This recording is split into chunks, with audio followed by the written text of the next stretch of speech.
వక్ఫ్ సవరణ బిల్లుకు రాష్ట్రపతి ద్రౌపది ముర్ము ఆమోదం తెలిపారు. ఈ మేరకు రాష్ట్రపతి కార్యాలయం గెజిట్ విడుదల చేసింది. దీంతో వక్ఫ్ సవరణ బిల్లు చట్టంగా రూపాంతరం చెందింది. అయితే ఈ కొత్త చట్టాన్ని కాంగ్రెస్, ఏఐఎంఐఎం, ఆమ్ ఆద్మీ పార్టీలు సుప్రీంకోర్టులో సవాల్ చేశాయి.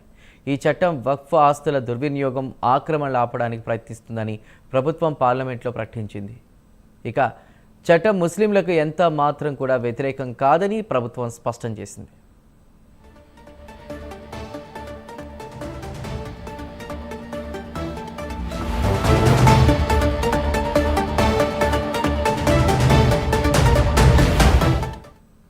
ఉమ్మడి పార్లమెంటరీ కమిటీ ఏర్పాటుతో సహా 6 నెలల చర్చల తర్వాత చాలా సవరణలు అంగీకరించారు. అనంతరం 2 సభల్లో ప్రవేశపెట్టారు. రాజ్యసభలో బిల్లుకు అనుకూలంగా 128 మంది సభ్యులు ఓటు వేశారు. 95 మంది వ్యతిరేకించారు. ఇక లోక్సభలో 288 మంది సభ్యులు అనుకూలంగా ఉంటే వ్యతిరేకంగా 232 మంది సభ్యులు ఓటు వేశారు.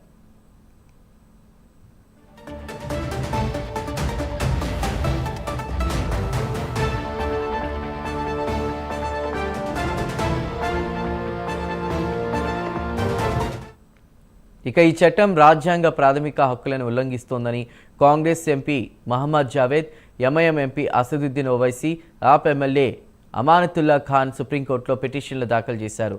వక్ఫ్ సవరణ బిల్లు ముస్లింల పట్ల వివక్ష చూపుతోందని, ప్రాథమిక హక్కులను ఉల్లంఘనకు పాల్పడుతుందని పిటిషన్లో పేర్కొన్నారు. మరోవైపు కొత్త చట్టంపై ఆల్ ఇండియా ముస్లిం పర్సనల్ లా బోర్డు 3 రోజుల నుంచి నిరసనలు తెలుపుతోంది. దేశవ్యాప్తంగా నిరసనలు చేపట్టాలని పిలుపునిస్తోంది.